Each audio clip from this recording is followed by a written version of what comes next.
The Long Way Home. Part 1. The small plane shook hard. It shook so hard that Arjun grabbed the seat in front of him with both hands. He looked out of the tiny window and saw nothing but thick gray clouds. Rain hit the glass like small stones. The pilot shouted something, but the noise of the engine and the storm swallowed his words. Arjun was 26 years old. He was not a brave man. He was not a soldier or an explorer. He was just a simple school teacher from a small town who had won a free trip in a lucky draw.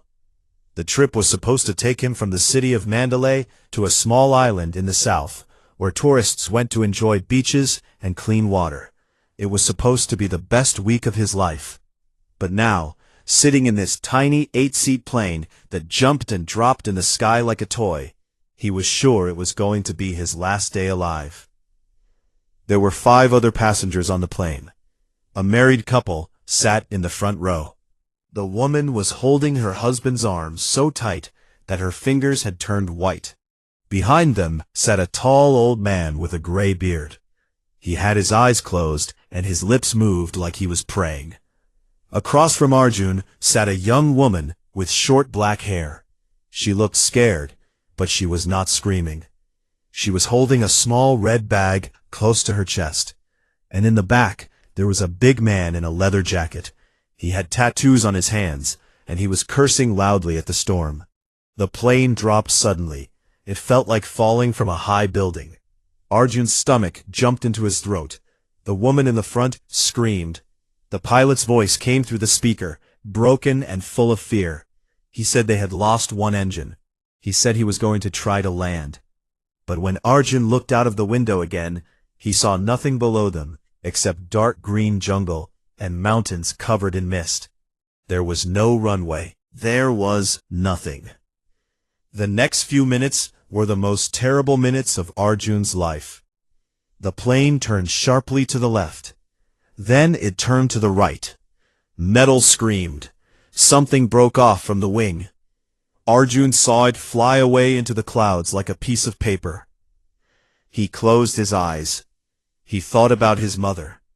He thought about her small kitchen and the smell of rice cooking in the evening.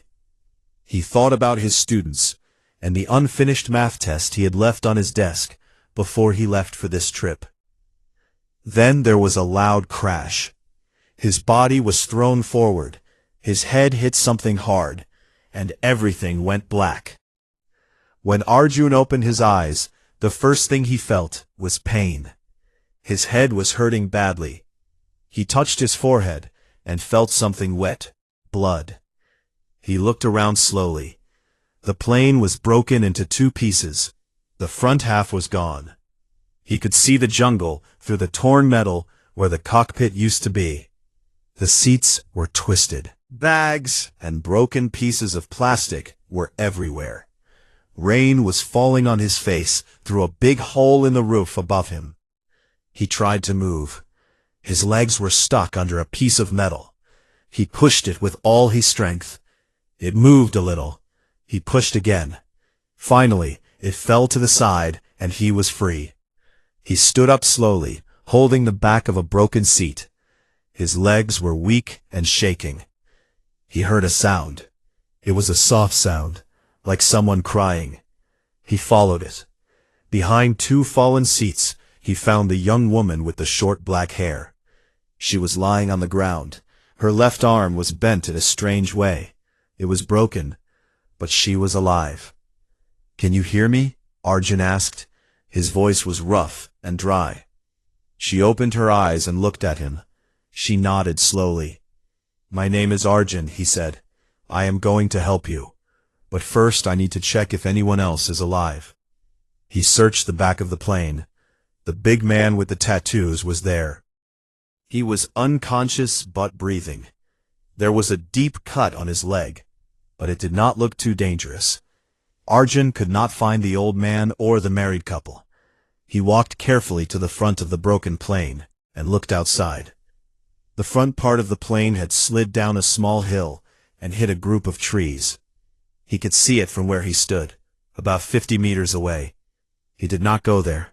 He could tell from the way it looked that nobody inside could have survived. He went back to the young woman. He sat down next to her. The rain was getting lighter now, but the air was cold and wet. The jungle around them was thick and dark. Tall trees rose up on every side like green walls. Strange sounds came from deep inside the forest. Birds, insects, and something else. Something that moved through the bushes. "What is your name?" Arjun asked the woman. "Lena," she said. Her face was pale from pain. "Is anyone else alive?"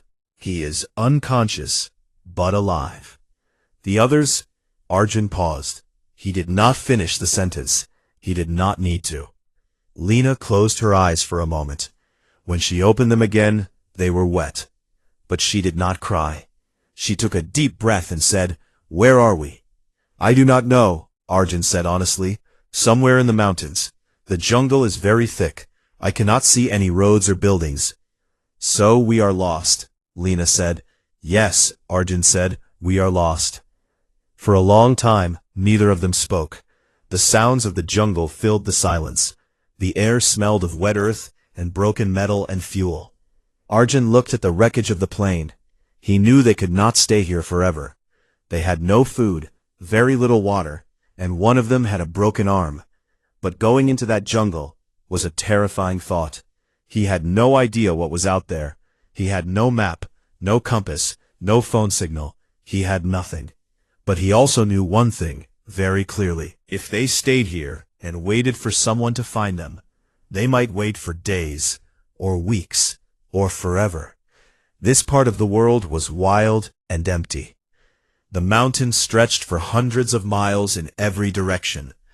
Search teams might look for them, but finding a small broken plane in this endless green ocean of trees would be like finding a needle in a field of grass. The big man woke up about an hour later. His name was Victor. He was from Eastern Europe, and he spoke English with a heavy accent. He was rough and loud, but when he saw the situation they were in, he became quiet. He looked at his injured leg, tore a piece of cloth from his jacket, and tied it around the wound himself, without making a sound. Then he looked at Arjun and Lena. "The pilot?" he asked. Arjun shook his head. Victor cursed quietly. He looked around at the jungle, at the broken plane, at the gray sky above them. Then he said, "So what do we do now?" Arjun did not have an answer. He was a school teacher. He taught children how to add numbers and how to spell words. He had never been in a jungle. He had never been in danger. He had never had to survive. But something strange happened inside him at that moment. As he looked at Lena sitting on the wet ground with her broken arm, and at Victor with blood on his leg, he felt something he had never felt before. It was not courage exactly. It was more like a quiet voice in his head that said, "If you do not do something, all three of you will die here." He stood up. He walked to the wreckage and started searching. He found 3 bottles of water, a small bag of nuts, a first aid kit with some bandages and pain medicine, a cigarette lighter that belonged to Victor, and a thin blanket that was dirty but dry. He brought everything and put it on the ground between them. "This is what we have," he said. "It is not much, but it is enough for now." Victor looked at the small pile of supplies. "Enough for what?" he asked. Arjun looked toward the east, where the mountains seemed a little lower. Somewhere beyond those mountains, there had to be a river. And rivers always led to villages. Villages led to roads. Roads led to cities. Cities led to home. "Enough to start walking," Arjun said. Lena and Victor both looked at him. The jungle stretched out before them, dark and unknown, and full of danger. None of them knew what was waiting inside it. None of them knew how far they would have to walk, or how long it would take. But they all understood one thing. Staying here meant death. Arjun picked up the bag of supplies. He helped Lena stand up. Victor got to his feet and tested his injured leg. It hurt, but he could walk. The 3 of them stood at the edge of the jungle. The trees were so close together that the sunlight could barely get through.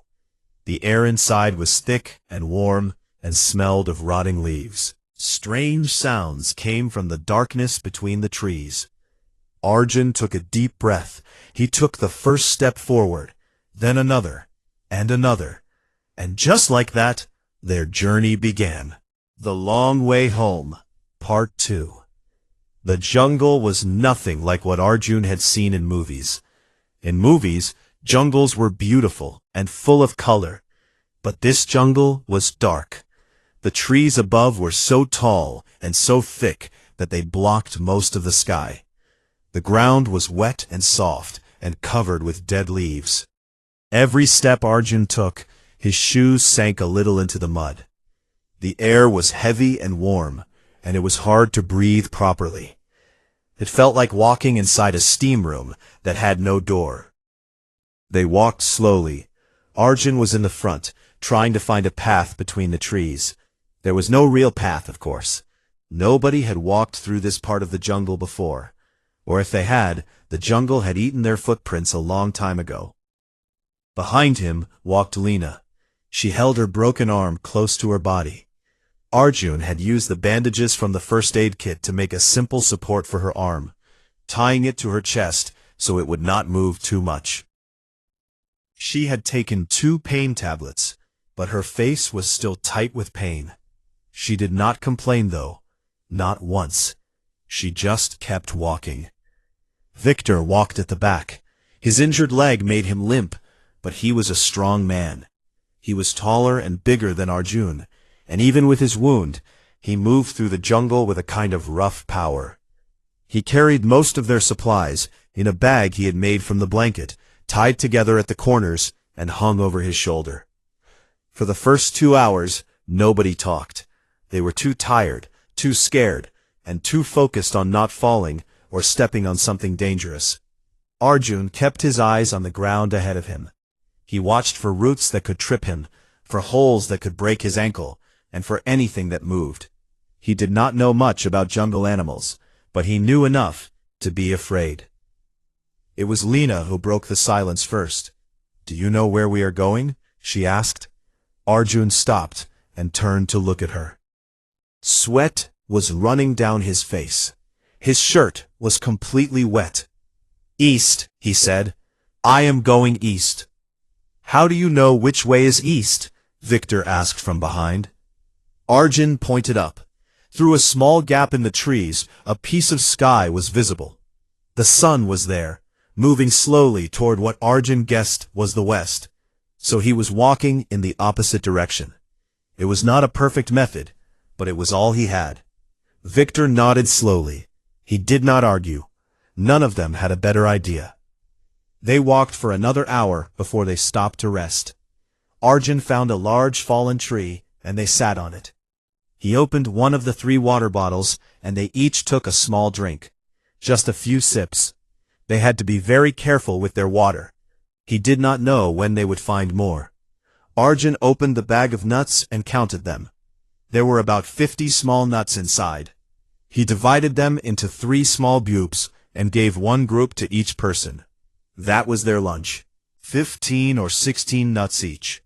Arjun ate them one by one, chewing each nut slowly to make it last.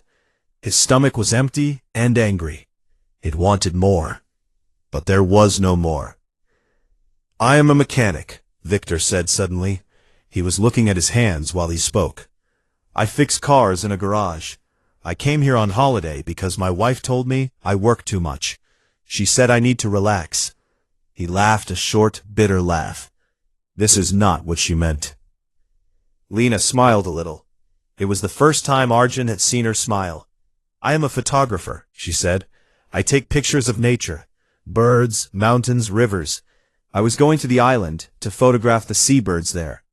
She looked down at her broken arm. "I guess that is not happening now." "And you?" Victor looked at Arjun. "I am a teacher," Arjun said. "I teach young children." Victor looked at him for a long moment. Then he said, "A teacher, and you are the one leading us through the jungle." Arjun did not know what to say to that. He did not feel like a leader. He felt like a scared man who was pretending to be brave because there was no other choice. They started walking again. The afternoon sun made the jungle even hotter. The air was so thick with moisture that their clothes never dried. Mosquitoes found them, small, hungry insects that buzzed around their faces and bit every piece of skin they could find. Arjun tried to wave them away, but it was useless. There were too many. Then they heard water. It was a soft sound at first, like a whisper. But as they walked closer, it grew louder. Arjun pushed through a wall of thick bushes, and suddenly the jungle opened up. In front of them was a small stream. The water was clear, and it moved over smooth brown rocks. It was not very wide, maybe 3 meters across, but to Arjun, it looked like the most beautiful thing he had ever seen. They ran to it. Well, Arjun and Lena ran. Victor walked fast with his limp. They knelt by the stream, and Arjun put his hands in the water. It was cool and clean. He wanted to drink it immediately, but he stopped himself. "We should not drink it directly," he said. "It might make us sick." Victor looked at him with tired eyes. "I am drinking it," he said, and he lowered his face to the water and drank. Arjun wanted to argue, but he was so thirsty that his body won the fight against his brain. He drank too. So did Lena. The water tasted better than anything Arjun had ever tasted in his life. It was cold and sweet, and it filled his empty stomach with a feeling of relief. They sat by the stream for a while. Arjun filled their water bottles. Lena washed the dirt and blood from her face with her good hand. Victor cleaned the wound on his leg. The cut was long, but not very deep. It had stopped bleeding, which was a good sign. Arjun made a decision. "We should follow this stream," he said. "Water always flows downhill. Downhill means lower ground. Lower ground means closer to people." It was something he remembered from a geography book he had taught from years ago. He was not sure if it was always true, but it sounded right. And right now, sounding right was enough. And right now, sounding right was enough. They followed the stream. Walking was easier near the water, because the trees were not as thick. The ground was still muddy, but there was more light and more space to move. Arjun felt a tiny bit of hope growing in his chest. They had water now. That was something. That was a lot, actually. But the jungle was not going to make things easy for them. As the sun began to go down, the temperature dropped fast. The warm wet air became cold wet air. Mist rose from the ground and from the stream like white smoke. The sounds of the jungle changed too. The birds went quiet, and new sounds took their place. Deep, low sounds that Arjun could not identify. Things moving in the darkness between the trees. Things watching them. "We need to stop for the night," Victor said. His voice was tired and rough. His leg was hurting more now, Arjun could tell. The big man was limping badly. Arjun agreed. Walking in the dark through this jungle was too dangerous. They needed to find a place to sleep. They found a spot under a huge tree with wide roots that came out of the ground like wooden walls. The roots created a small natural shelter, almost like a tiny room with no roof. Arjun and Victor collected large leaves and branches and made a rough cover over the top. It was not perfect. It would not stop heavy rain, but it would keep some of the cold out and give them a small feeling of safety. They had no fire. Arjun had tried to use Victor's lighter to burn some dry leaves, but everything in the jungle was wet. Nothing caught fire. Without fire, they had no warmth and no light. The darkness around them was complete and deep. Arjun could not see his own hand in front of his face. They sat close together. Lena was in the middle, because she was the smallest and the most injured. Victor sat on one side, and Arjun on the other. Their body heat was the only warmth they had. "Do you think anyone is looking for us?" Lena asked in the dark. Her voice was small and tired. "Yes," Arjun said. "The plane did not arrive at the airport. They will know something went wrong. They will send people to look for us." "But they do not know where we are," Victor said. "No," Arjun admitted. "They do not." Silence again. The jungle spoke instead of them. Insects sang their strange songs. Something howled far away in the mountains. The stream made its soft rushing sound nearby. The leaves above them moved in the wind, with a sound like 1,000 tiny hands clapping. Arjun could not sleep. He lay on the hard ground and stared into the darkness. His body was exhausted, but his mind was running fast. He thought about all the things that could go wrong. They could run out of food. Lena's arm could get infected. Victor's leg could get worse. They could get lost even more. They could meet wild animals. They could fall off a cliff in the dark. The list of dangers was endless. But then he thought about what had already happened. They had survived a plane crash. They had walked through thick jungle for hours. They had found water. They had built a shelter. They were alive. Against all odds, they were still alive. He heard Lena's breathing become slow and steady. She was asleep. Victor was snoring lightly on the other side. Arjun was alone with his thoughts. He remembered something his mother used to say to him when he was a boy and afraid of the dark. She would hold him close and whisper, "The night always ends, Arjun. The sun always comes back." It was a simple thing, a thing that every child knows. But lying there in the deepest darkness he had ever experienced, surrounded by a jungle that wanted to swallow them whole, those words felt like the truest thing in the world. He held on to those words. He held on tight. And somewhere in the long hours of that first terrible night in the jungle, sleep finally found him and carried him away. When he opened his eyes, the first light of morning was coming through the leaves above him. It was gray and weak, but it was light. He sat up.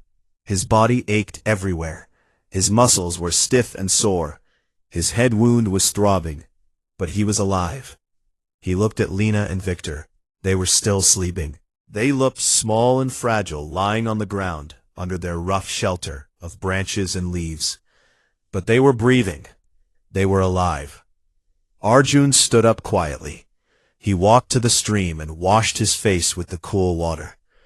He looked at the jungle around him. It stretched out in every direction, vast and green and endless. Somewhere out there, beyond these mountains and these trees, there was the rest of the world. There were roads and towns and telephones and hospitals and hot food and soft beds. He was going to find them. He did not know how. He did not know how long it would take, but he was going to find them. He went back to wake the others. It was time to start walking again. The Long Way Home, Part 3. By the third day, the hunger became a real problem. The bag of nuts was empty. They had eaten the last few that morning, sharing them equally as always, chewing slowly, trying to trick their stomachs into thinking they were eating a full meal. But 15 nuts was not a meal. It was barely a taste, and now even that was gone. Arjun felt the hunger like a heavy stone sitting in his belly. It was not just an empty feeling anymore. It was pain, a dull, deep ache that made it hard to think clearly. His legs felt weak, and his head felt light. Every step required effort that he did not think he had. Lena was worse. Her broken arm had swollen during the night, and the skin around the bandage had turned dark purple and yellow. She was running a low fever. Her forehead was hot when Arjun touched it, and her eyes had a glassy, faraway look. She was still walking, still putting one foot in front of the other, but Arjun could see that she was using every last piece of strength she had. Victor was limping more than before. The cut on his leg was red and angry-looking. He had washed it in the stream several times, but without proper medicine, it was starting to look like an infection was setting in. The big man did not complain. He just walked with his jaw tight and his eyes hard, like he was fighting the pain with pure stubbornness. They followed the stream as Arjun had decided. The water moved slowly over the rocks, winding its way through the jungle like a silver snake. Sometimes the stream was wide and easy to walk beside. Other times the banks became steep, and they had to climb over rocks and pushed through thick bushes to keep going. Every obstacle cost them time and energy they could not afford to lose. Around midday, Arjun saw something that made him stop. There were marks on a tree, 3 long scratches running down the bark, each one about the length of his forearm. They were deep and rough and fresh. The wood underneath the bark was still white and wet. Victor came up beside him and looked at the marks. His face changed. "Bear," he said quietly. Arjun felt a cold wave run through his body. "Are you sure?" "I grew up near forests," Victor said. "I know bear marks. This was a big animal. These scratches are fresh, maybe 1 day old, maybe less." They stood there for a moment, looking at the marks. The jungle suddenly felt different. Before it had been a difficult place to walk through. Now it felt like a place where something large and dangerous was watching them. Every shadow between the trees became a possible threat. Every sound became a possible warning. "We keep moving," Arjun said. "We stay close together, and we make noise when we walk." Bears usually avoid people if they hear them coming. He did not know if this was true. He had read it somewhere, maybe in a book or on the internet, a long time ago. But it was all he had, so he said it with confidence, hoping it would help. They walked on, talking louder than before, stepping on branches to make them crack, clapping their hands from time to time. It felt strange to make noise in such a quiet place. The jungle seemed to listen to them with surprise, like they were rude guests in a house that preferred silence. In the early afternoon, something good happened. Arjun spotted fruit on a tree, small green fruits that hung in groups from low branches. He did not know what they were. They could be safe to eat, or they could be poisonous. He picked one and looked at it carefully. It was about the size of a small ball.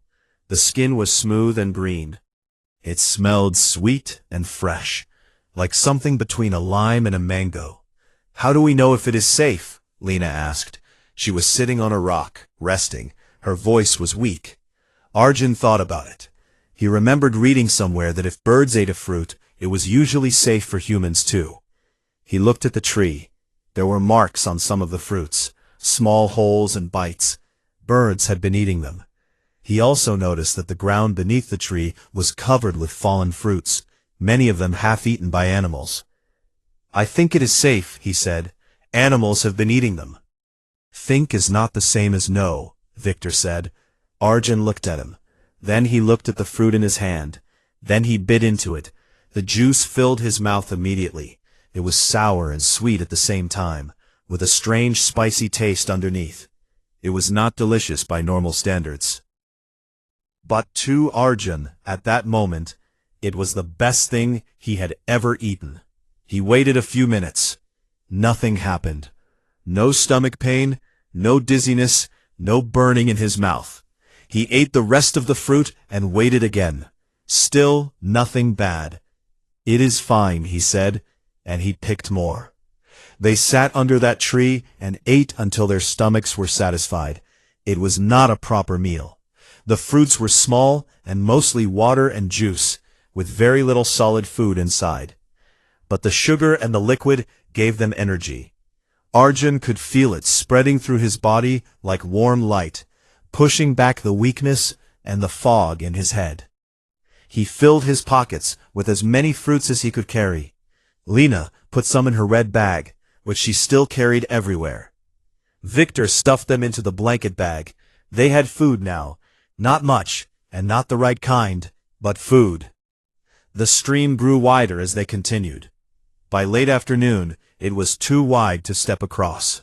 The water moved faster too, splashing over larger rocks, with a sound that was almost like talking. Arjun took this as a good sign. A growing stream meant they were getting lower. Lower meant closer to flat ground. Flat ground meant a better chance of finding people. But then the stream did something unexpected. It reached the edge of a cliff and fell. Not a huge waterfall, but a drop of about 10 or 12 meters straight down into a pool of dark water below. The cliff was made of wet rock and covered with green moss. It was steep and slippery, and there was no easy way down.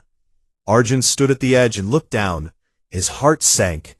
They could not climb down this cliff, not with Lena's broken arm and Victor's bad leg. One slip on those wet rocks, and someone would fall and break their neck. "We go around," Victor said, looking to the left and right. The cliff stretched in both directions, but it was not a straight line. To the left, the ground seemed to slope downward gradually. It would mean leaving the stream for a while, but it might give them a way to get to the lower ground without climbing. They went left. The jungle was thicker here, because they had moved away from the water. The trees pressed close together, and thick vines hung from the branches like green ropes. They had to push and pull and crawl through the vegetation. It was exhausting work. Every meter they gained cost them 5 minutes of struggle. And then Arjun heard the sound, a low, deep growling. It came from somewhere ahead of them, hidden in the thick bushes. It was not loud, but it was steady and serious. It was the sound of a large animal telling them to stop. Everyone froze. Arjun raised his hand slowly, telling the others to stay still. His heart was beating so fast, he could hear it in his ears. The growling continued, and now he could hear branches moving. Something was walking toward them. Something heavy. The bushes in front of them shook. And then, through a gap in the leaves, Arjun saw it. A bear. It was black, with a patch of white on its chest. It was not the biggest bear in the world, but standing there in the jungle, just 15 meters away, it looked enormous. Its small dark eyes stared at them, with a mix of curiosity and warning. Nobody moved. Nobody breathed. Arjun's mind raced. What was he supposed to do? Run? No, you never run from a bear. He remembered that much. Make yourself big, make noise, play dead. Different bears require different things, and he could not remember which. Victor slowly moved his hand to the ground and picked up a large stick. The bear watched him do it. It growled louder. "Do not move fast," Arjun whispered. "We back away. Slowly, very slowly." He took one step backward, then another. Lena did the same, her eyes wide with terror. Victor held the stick in front of him like a weapon, but he also stepped back. 1 step, 2 steps, 3. The bear watched them. It sniffed the air.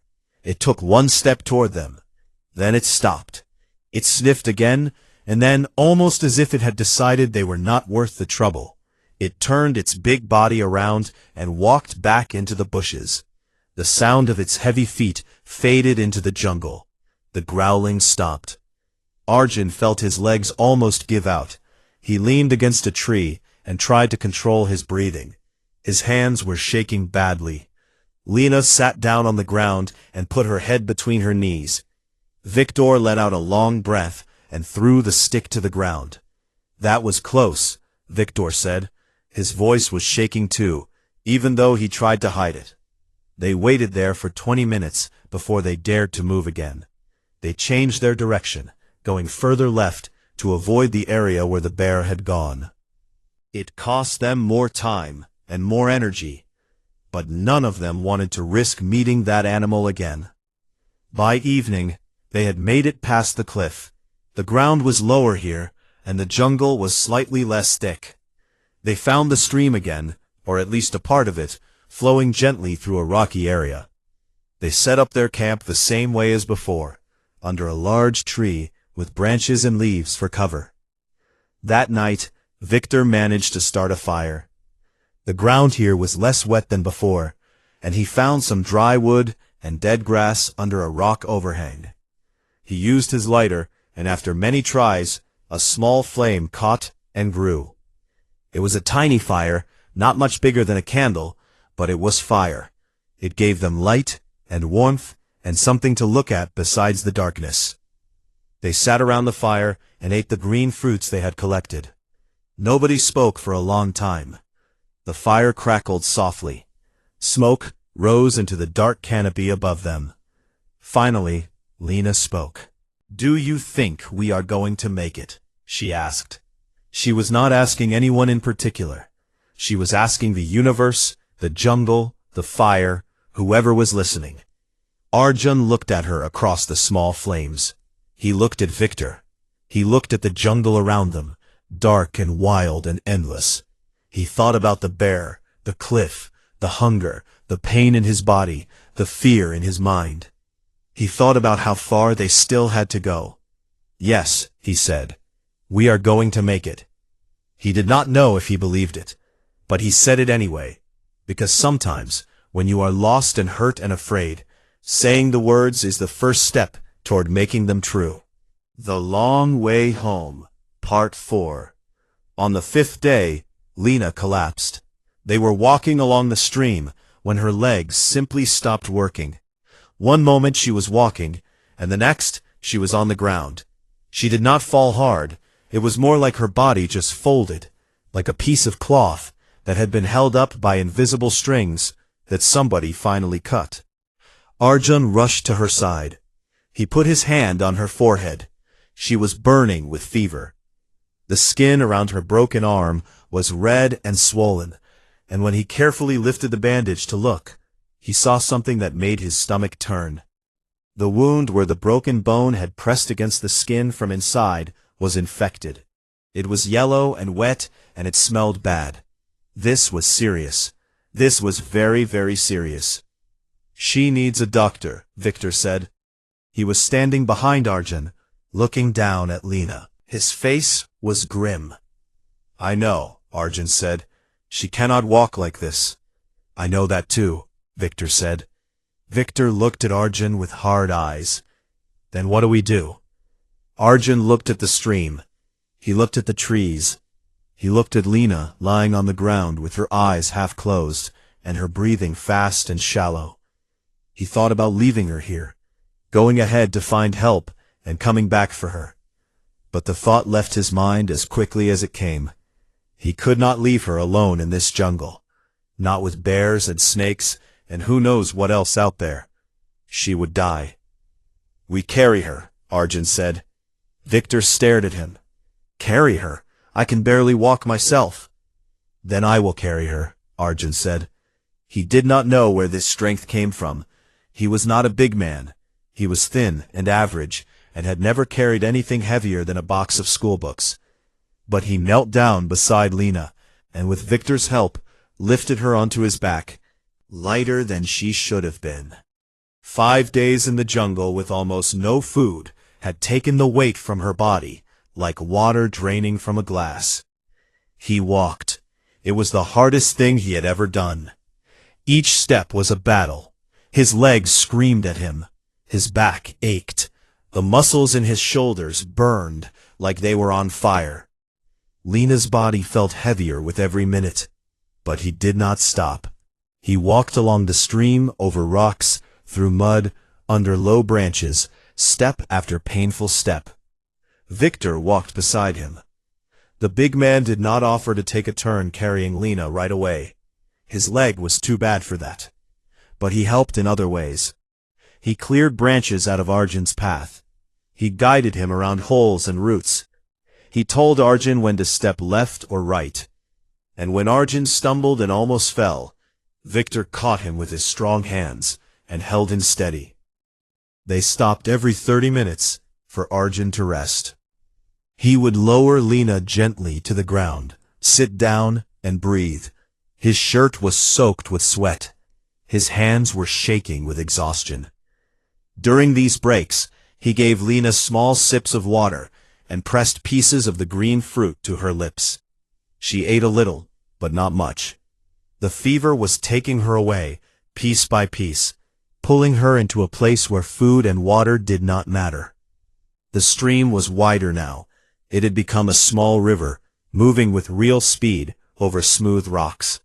The banks were lower, and the jungle on either side was not as thick. Arjun noticed changes in the forest too. The trees here were different. Some of them had been cut. Not recently, but at some point in the past, someone had been here and cut these trees. There were old stumps, gray and rotting, hidden in the undergrowth. His heart jumped when he saw them. Cut trees meant people. People meant help. "Look," he said to Victor, pointing at a stump. Victor saw it. His eyes widened. "Someone has been here." "Yes," Arjun said. "Maybe a long time ago. But this means there is a village somewhere near here. Or there was one." The discovery gave them new energy. Even Arjun's legs felt a little stronger, as if hope was a fuel that his body could burn. He lifted Lena again and walked faster. An hour later they found the path. It was not much of a path. It was narrow and overgrown, and if Arjun had not been looking carefully, he would have missed it completely. But it was there, a thin line where the plants were shorter and the ground was slightly flatter, running along the river and disappearing into the trees ahead. They followed it. The path grew clearer as they went. The plants were lower, the ground was more solid, and then Arjun saw something that almost made him cry.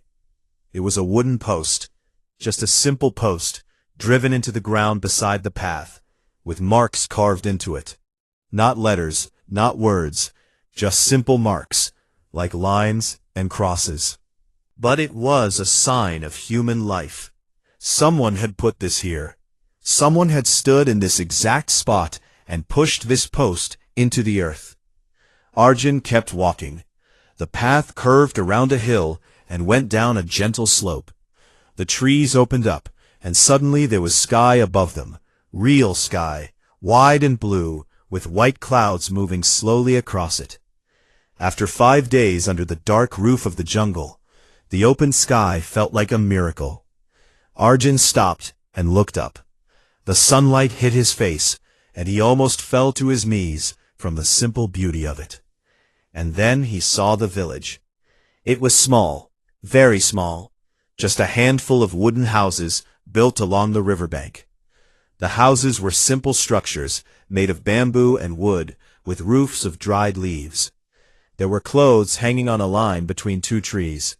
There was a thin trail of smoke rising from one of the houses. And there were people, 3, 4, 5 people, moving around between the houses. A woman carrying a basket. A child running with a stick. An old man sitting on the ground. Arjun tried to shout. He opened his mouth, but his voice came out as a rough whisper. He tried again. "Help," he said. It was barely a sound. His throat was too dry, too damaged from days of thirst and exhaustion. Victor was the one who shouted. His deep voice boomed across the open space between them and the village. "Help us, please!" The people in the village stopped what they were doing and looked up. The woman with the basket dropped it. The child stopped running. The old man stood up slowly. They all stared at the 3 strangers who had come out of the jungle like ghosts. Then they came running. The woman reached them first. She was a small woman with dark skin and kind eyes, and she spoke in a language that Arjun did not understand. But her hands were gentle as she touched Lena's forehead and felt the heat of her fever.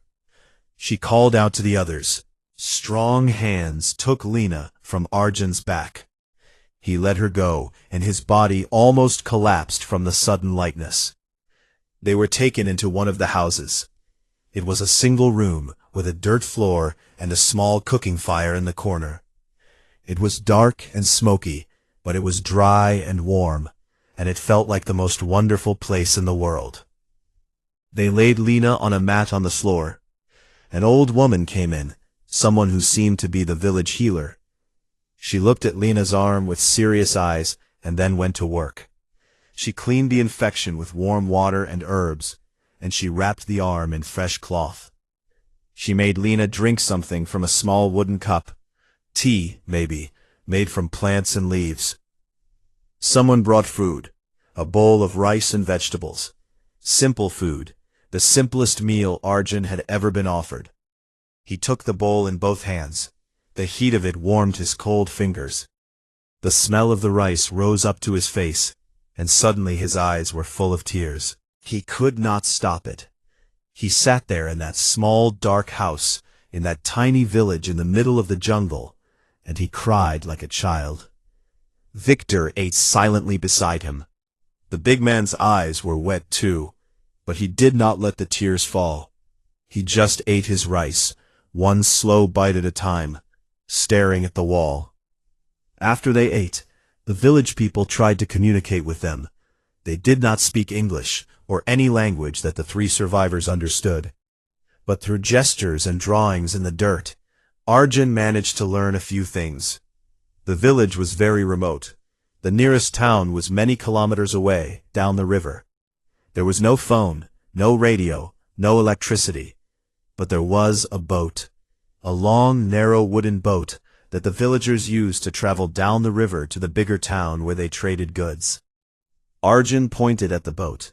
He pointed at himself, and at Victor, and at Lena. The village elder, a thin old man with deep lines on his face, understood. He nodded slowly. He held up one hand and showed 5 fingers. Tomorrow, 5 in the morning, the boat would take them. That night, Arjun slept on a mat on the floor of the elder's house. A real mat, on a real floor, under a real roof. It was not soft. It was not comfortable by any normal definition, but compared to the cold, wet ground of the jungle, it felt like a bed made of clouds. He lay there and listened to the sounds of the village. Dogs barking softly, the river flowing past, people talking in low voices, a baby crying somewhere and then being comforted by a mother's song. Normal sounds, human sounds, the sounds of life. He thought about the journey. 5 days, 5 days in the jungle.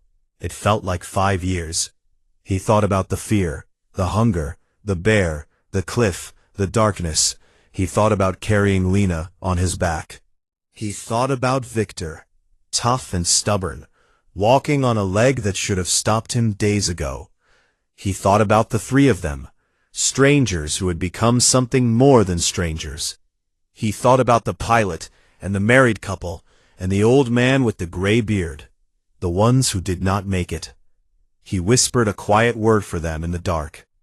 He did not know if they could hear him, but he said it anyway.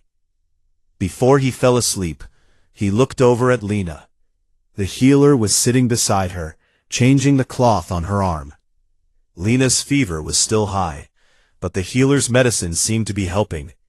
Her breathing was calmer now. Her face was more peaceful. She was not out of danger yet. She needed a real hospital and real medicine, but she was alive. She was still fighting. Arjun closed his eyes. For the first time in 5 days, he fell asleep without fear. The Long Way Home, Part 5. The boat left at 5 in the morning, just as the village elder had promised. The sky was still dark, but the first light of dawn was beginning to touch the tops of the mountains in the east, turning them from black to deep purple. The air was cool and fresh, and mist sat on the river like a thin white blanket. The boat was long and narrow, made from a single large tree that had been hollowed out. It was old, and the wood was smooth from years of use. 2 young men from the village stood at the back with long wooden poles, which they used to push the boat through the water. The boat moved slowly at first, sliding through the shallow water near the bank. Then the current caught it, and it began to move faster. Arjun sat in the middle of the boat. Lena was lying down in front of him, her head resting on a folded cloth that one of the village women had given them. Her fever had gone down a little during the night, thanks to the healer's medicine, but she was still very weak. Her face was thin and pale, and her eyes were closed. She drifted in and out of sleep as the boat moved down the river. Victor sat behind Arjun. His injured leg was stretched out in front of him. Someone in the village had given him a walking stick made from a straight branch, and he held it across his lap like a weapon. The infection in his leg had improved slightly too, after the healer had cleaned it and put a paste of green herbs on it. But he still needed proper medical treatment. The river was beautiful in the early morning light. It was wide and calm, flowing between walls of green jungle on both sides. Birds flew above the water, white and gray and blue, diving down to catch fish, and then rising up again with their prizes, flashing silver in their beaks. Monkeys sat in the trees along the bank, watching the boat pass with curious dark eyes. The air smelled of water and green growing things, and the faint sweet smell of flowers that Arjun could not see. For a long time, nobody spoke. The only sounds were the gentle splash of the poles in the water, and the soft rush of the river against the sides of the boat. Arjun let his hand hang over the edge and felt the cool water run through his fingers. It was strange. Just yesterday, this river had been an obstacle, a thing to follow and fight against. Now it was carrying them to safety. The same water, the same river, but everything had changed. The village elder had drawn a map in the dirt before they left. He had shown them that the river would take them to a larger town, maybe 4 or 5 hours downstream. The town had a road, and the road connected to the outside world. Telephones, hospitals, police, everything they needed. Victor broke the silence. "When we get to the town," he said, "the first thing I'm going to do is eat a steak. A big, thick steak with butter and potatoes." Arjun smiled. "I want rice," he said. "My mother's rice. She cooks it with a little bit of salt and ghee, and it is the most perfect thing in the world."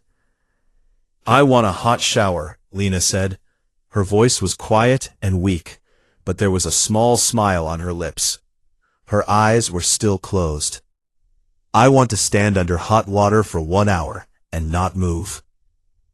Victor laughed. It was the first real laugh Arjun had heard from him since the crash. It was a big, deep laugh that echoed across the water and made the boatmen look at them with confused smiles. The hours passed. The river carried them south. The jungle on the banks slowly began to change. The trees were not as tall. There were more open spaces. Arjun saw a field of rice on one side, green and flat, with water shining between the rows of young plants. A farmer stood in the middle of the field, knee-deep in water, wearing a wide hat to keep the sun off. He looked up as the boat passed and waved. Arjun waved back. More signs of people appeared. A small wooden bridge across a narrow part of the river. A woman washing clothes on the rocks by the bank. 2 children swimming and splashing in the shallow water near the shore. Each sign was like a light being turned on in a dark room. The world was coming back, piece by piece. And then they saw the town. It appeared around a bend in the river, like a picture from a dream. It was not a big town, just a collection of buildings spread along the riverbank, with a few roads running between them. There was a small market with colorful tents. There were trucks and motorcycles parked on a dusty road. There was a tall antenna on a hill, which meant communication. There was a building with a red cross painted on its wall, which meant a clinic. The boatman guided the boat to the bank, and one of them jumped out to pull it onto the mud. His legs were stiff from sitting for hours. He helped Lena sit up, and then, with Victor's help, they lifted her out of the boat and carried her toward the town. People gathered around them almost immediately, a crowd of curious faces, speaking rapidly in the local language. Arjun tried to explain in English, and then with gestures, that they were from a plane crash, that they needed help, that the woman needed a doctor. Someone in the crowd understood. A young man who spoke a little English came forward. His name was Ko. He was a school teacher, like Arjun. When Arjun heard this, he almost laughed at the strange way the world worked. Ko took charge. He led them to the clinic, which was a small building with 2 rooms, and a nurse who looked like she had not slept in days. The nurse examined Lena immediately. She cleaned the infection, gave her medicine through a needle in her arm, and said that Lena needed to get to a real hospital as soon as possible. The arm needed surgery. Ko made a phone call from the single telephone in the town's small office. He called the authorities. He told them about the plane crash. He told them where the wreckage was, as best as he could guess from what Arjun described. Things happened fast after that. Within 2 hours, a military helicopter appeared in the sky above the town. It landed in a field near the market, blowing dust and leaves everywhere.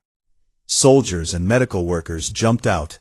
They put Lena on a stretcher and carried her into the helicopter. Arjun and Victor were helped in after her. The helicopter rose into the sky with a loud roar, and Arjun looked down at the town, the river, and the green jungle stretching out below them. From up there, the jungle looked peaceful, a vast, endless carpet of green, stretching to the horizon in every direction. It was hard to believe that somewhere down there, 3 people had fought for their lives for 5 days. It looked so calm, so quiet, so beautiful, and so deadly. The helicopter flew them to the city, to a real hospital with real doctors and bright lights and clean white beds.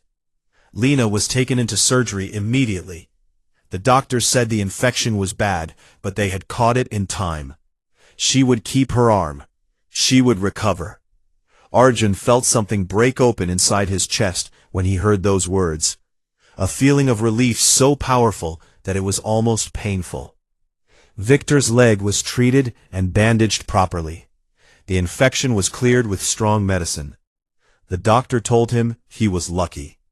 A few more days, and the infection could have reached his blood, and then it would have been a very different story. Victor listened to the doctor quietly. Then he looked at Arjun and said, "Luck had nothing to do with it." Arjun was treated for his head wound, his dehydration, his exhaustion, and the dozens of insect bites that covered his body. He was put in a bed and told to rest. He slept for 16 hours, without waking up once. When he finally opened his eyes, his mother was there. She was sitting beside his bed, holding his hand and crying. She had flown in from their hometown as soon as she heard the news. She looked older than he remembered. Or maybe he had just never noticed before how small and fragile she was.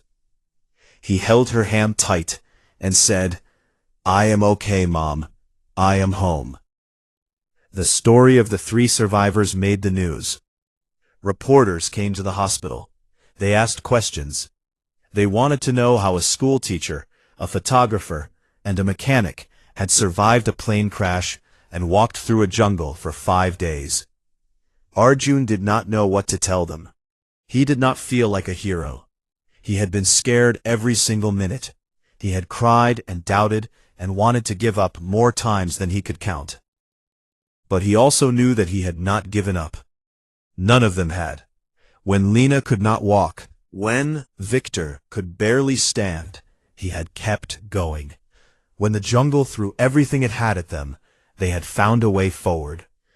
Not because they were brave or strong or special, but because they had each other. Because giving up would have meant letting the others down. And that was something none of them was willing to do. Lena's surgery was successful. Her arm healed slowly over the following weeks. She would have a scar, and she would need many months of recovery, but she would be fine. She sent Arjun a message from her hospital bed. It said, "Thank you for carrying me." Victor went back to his home in Europe. Before he left, he came to Arjun's room in the hospital. He stood there awkwardly for a moment, this big, rough man with tattoos on his hands, and then he did something Arjun did not expect. He hugged him. It was a tight, strong hug, the kind that says more than words ever could. Then he stepped back, nodded once, and walked out without saying anything. Arjun went home. He went back to his small town, his small school, and his small life. He stood in front of his classroom on his first day back and looked at the children sitting at their desks. They stared at him with wide eyes. They had heard the story. They wanted to know everything. He smiled at them. He picked up a piece of chalk and turned to the blackboard. But before he started the lesson, he paused. He looked out of the window at the sky. It was blue and clear and beautiful. He thought about the jungle.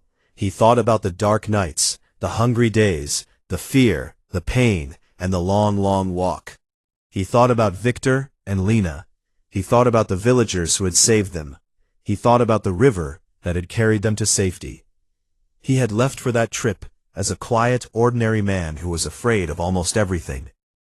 He had come back as something different. He still did not feel like one, but he was no longer afraid. He had walked through the darkest forest in the world and come out on the other side. He had carried someone when he barely had the strength to carry himself. He had looked into the eyes of a wild animal and did not run.